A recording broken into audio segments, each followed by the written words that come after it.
Hey, what's going on YouTube land? It's your boy TJ and welcome to my YouTube channel, Wrestling Nostalgia, where I get my reviews on WWE shows and PLE events. And today we are going to be reviewing WWE's Bad Blood. Yo, I'm not gonna lie, I did not come in with any expectations because Bad Blood to me, it's because of the number of matches that it was. I'm just like, okay, if y'all gonna do Bad Blood, this is like, supposed to be like a major thing, a revamp of it. Like, you could at least put 6. Like, seriously. But that's just my little tangent. I'm just gonna go ahead and get right into the review. So we start off Bad Blood with our hosts, aka the Big Three, Bianca, Jay, and Naomi. And they come in and hype up the crowd and everything like that. And they tell us that our matchup is coming up next. So it's definitely going to be Drew McIntyre versus CM Punk. I actually would have put that in the main event, but I get why, they put it at the spot that they did, but we're going to get into that at the end. So we open up with the Hell in a Cell match between CM Punk and Drew McIntyre. They, were basking in it. They're all in the Hell in a Cell, just basking in the audience. So then they wind up socking each other in the face and, they beating each other up. They exchanging chops. That CM Punk wind up getting tossed over the ring by Drew McIntyre because he's the bigger, stronger opponent and everything like that. I remember at one point in the match where Drew McIntyre wound up getting a table involved into the match, and I remember it backfired because then he wound up getting beat on by because one of the pieces of the table wound up getting broke off, and he tried to use it on CM Punk, so then CM Punk wound up beating him up with it. I remember another spot where they got a toolbox and CM Punk hit him with it. I remember another spot where CM Punk wound up getting suplexed through a table.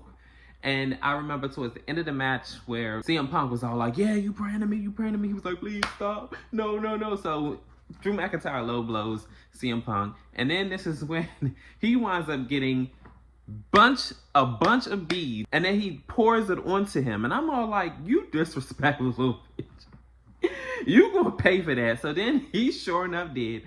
And then it was at another point where he tried to do the Claymore, but he wound up missing. Matter of fact, CM Punk actually took 2, maybe 3 Claymores, and he kicked out all of them. And I'm all like, goodness gracious, this man is like the Terminator. Why won't you go away?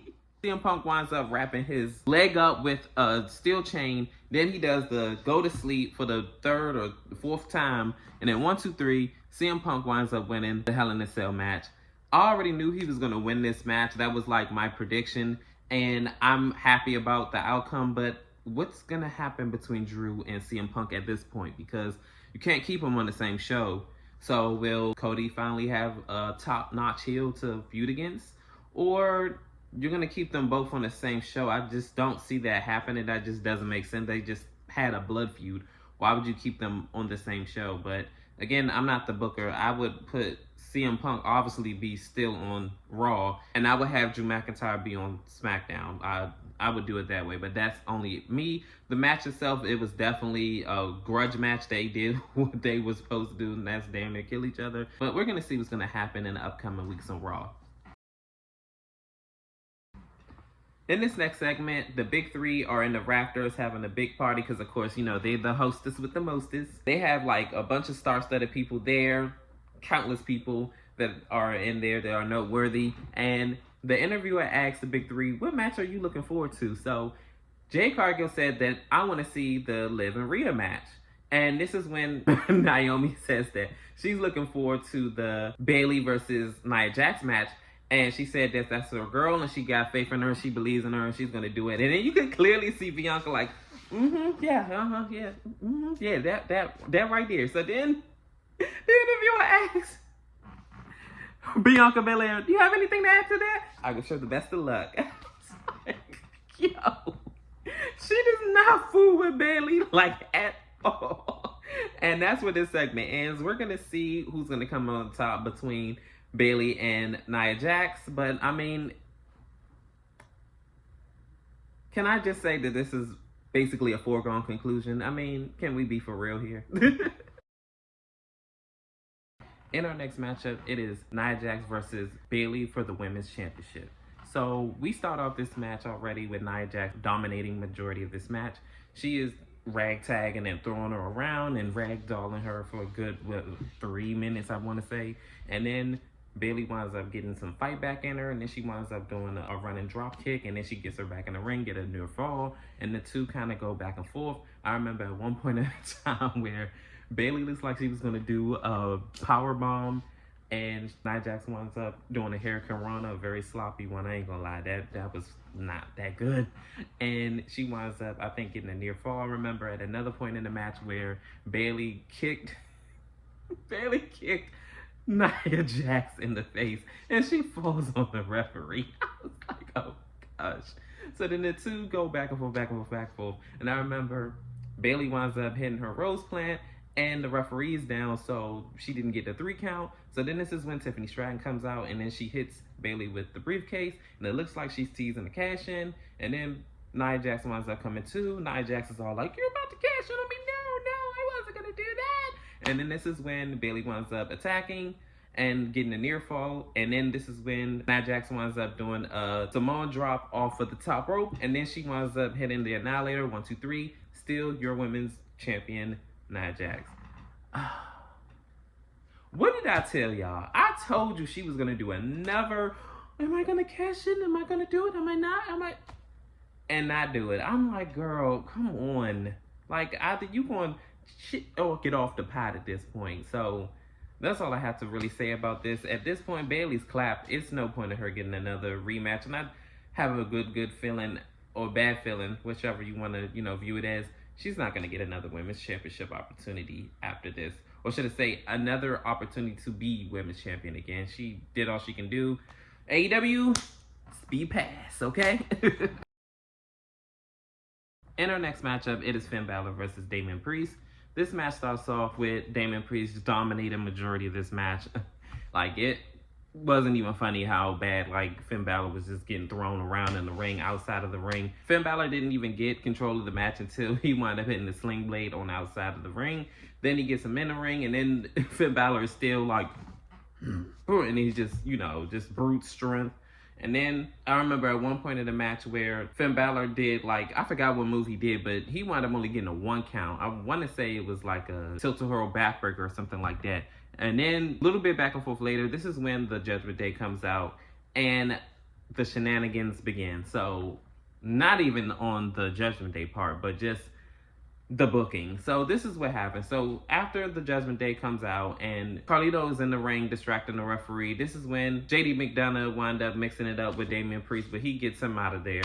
Then Finn Balor winds up setting up Damian Priest for his coup de grace, and then 1, 2, and then he kicks out. And I'm all like, what?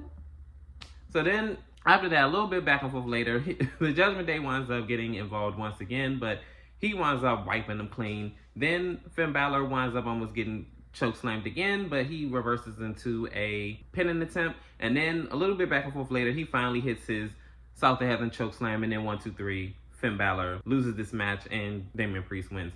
As much as I love Damian Priest, I do. I'm glad to see him on an upward momentum, right? But why did we have to do this? At least if Jey Uso came out and evened it up a little bit, I would have been okay with that. But for y'all to just keep booking him that strong like that, he better have another world championship on the cusp in the horizon. Because if y'all just doing this, just burying Finn Balor like that, this dude ain't no fucking 80-year-old guy or something like that. Why y'all sitting there treating him like he's freaking second-class citizen? He is a Grand Slam champion. He is a former world champion. I wish he would have another run with the world title again, but I see that that's not in the foreseeable future for him. Because if they did, they would have had him win at least a couple of times. But I guess that's why they call him Pin Balor, because he always eating the pin. And it's just sad because that man is just getting wasted talent. And I think he's another one. And you know what? I don't think they would do him right in the AEW either. But hey, I'm not the booker, so. So I'm going to keep this short and sweet. In our next segment, Triple H comes out and he basically says that at WWE Crown Jewel, they're going to do a champion versus champion for the men and women's, brand champion on Raw and SmackDown. And they're going to go head to head with each other to figure out who's going to win the trophy or championship that they have for the event that they're going to do for champion versus champion. I guess they're trying to make it up for Survivor Series, being as though they don't do the brands against each other anymore. So now they're going to go ahead and do the whole champion versus champion at that particular event, being as though we don't have cross-brand Raw versus SmackDown anymore, which I don't understand why they don't. But we're going to see how that turns out. But I still want them to do away with the War Games match. I'm so tired of that. Like, don't get me wrong, it was cute in theory, and I loved it for NXT, not for WWE. Please, Triple H, keep that over there, okay? No more of the War Games anymore. I'm bored of it, and then it takes up too much of TV time. I'm okay with that. I'm all right. I'm good, love, for real. So then after Triple H makes his announcement and everything like that, this is when Gunther comes out and he says, just like at King of the Ring when I won, I expect you to do the same thing and raise my hand and, you know, much respect to you and everything like that. So I'm gonna just go ahead and cut it short. He winds up focusing his attention on Goldberg, and he says, you know, I know you probably saying that last week I said that you were my childhood hero, but yeah, I lied because you're a one-trick pony. There's nothing about you that impressed me. And he also said that, Gage, I hope that he is a better father than he was a pro wrestler. So this is when it looked like Goldberg was going to go ahead and give him another spear and jackhammer, but the referees and the officials was all in the way. And this is when Sami Zayn wound up coming up from behind and attacking Gunther. So we're going to see what's going to happen Monday night, because as we all know that Raw is right around the corner and he has a championship match against Gunther. We're going to see who's going to come out on top. Y'all better make sure that bitch do not win. In the next matchup, it is Liv Morgan versus Rhea Ripley for the World's Women's Championship with Dominic Mysterio in a shark cage. So this is what happened. Before the match even begins, Rhea Ripley gets on the mic and says, raise that cage up. So the cage rises up because Dominic is, I guess, afraid of heights and he's scared of being claustrophobic. So got a good mixture of both. A good majority of this match, Liv Morgan is getting dominated by Rhea Ripley. She's just throwing her around and like ragtagging her and hitting her moves and everything like that. Up until Liv Morgan winds up working on their knee. I remember at one point when she tried to do the chop block, she missed. So then she had to get back up and say, and started stomping on her leg. Yo, that was just so crazy to me. So then, as she's like getting her in submission holds and everything like that, I remember at another point in the match where they were outside of the ring, Liv Morgan is getting beat and ragtagged and everything like that. All of a sudden, Dominic Mysterio winds up picking the lock cage and he is out of the cage and he's hanging like a piñata. And like a piñata, he got beat on, because then Rhea had the nerve to go to the referee and say, yeah, I got some business to take care of. So she gets a kendo stick and starts wailing out on him. And then this is when Raquel, Rhea's op, come out and attacks Rhea Ripley. Yes, Raquel came back, but I think it got botched. To see, okay, let me go ahead and get into the action. Then I'm going to tell y'all my synopsis or whatever, my analyzation of what I think happened. So she comes out, she beats her up, then she gets her in the ring. She winds up doing the Tejana bomb on her, and then she puts Liv Morgan on top of Rhea Ripley, but the referee already called for the bell because he clearly seen Raquel Rodriguez, you know, beat up on Rhea Ripley in front of him. So he had to call the bell. It just would never made any sense if to pretend that he didn't see anything. Rhea Ripley wins via disqualification, but Liv Morgan obviously is still going to be women's champion because you can only win by pinfall submission. So yeah, so we already know that. So I feel like what was supposed to happen was the referee was out of position for one. I feel like what was supposed to happen, he was supposed to try to get Dom back in the cage, I'm guessing. And I believe Rhea was out of position as well. I think she was supposed to probably be back a little bit some more. You know, walk into Raquel, just clothesline her or something. That didn't happen that way. Y'all can't really blame Raquel because I'm pretty sure somebody told her to come out there. Like, okay, that's your cue, go. Like, somebody told her to go out there. So y'all can't really blame her. And it just, her return was botched. And it would have been a great return had it not ended that particular way. And unfortunately, things went the way that they did. So guess we're going to see what's going to happen Monday night and the explanation, or if we're even going to get one. Finally, we are here at the main event. It is the Bloodline, Jacob Fatu and Solo Sikoa versus Cody Rhodes and Roman Reigns. So this match was crazy. I'm gonna just go ahead and chop it up. So they start off with Cody and Jacob, and they, you know, fight it out or whatever. And then Cody winds up tagging in Roman Reigns. Roman Reigns winds up mixing it up with Solo, and then they kind of have a little back and forth and everything like that. And then finally, Solo winds up dominating Roman Reigns, which is crazy to see. And then, you know, they'll wind up playing keep away with Cody, and Jacob and Solo wind up dominating the match until Roman Reigns finally gets the tag to Cody Rhodes. He runs wild and everything like that. Towards the end of the match, the Bloodline wind up coming out and trying to distract Roman, and Solo Sikoa almost gets the 3 count on Roman Reigns, but Roman Reigns kicked out, and he was all like, "You told me I was going to be next in line. You lied to me, you lied to me. Da-da-da-da." So then all of a sudden, this hooded man winds up at ringside, but turns out it is Jey Uso. He attacks both the Tongans, and then this is when Roman Reigns winds up spearing Solo. 1, 2, 3. Cody Rhodes and Roman Reigns win this match. And then as Jimmy Uso and Roman Reigns are exiting out of the arena, this is when Cody Rhodes wound up getting attacked by the Bloodline, and then Roman's all conflicted, like, do I really want to help him? And Jimmy Uso was all like, yeah, I got your back, bruh. If you want me to do it, I'll do it. Like, if you want to help him? So then he wound up helping them, and they wound up beating down on Bloodline 2.0 and getting them out of there.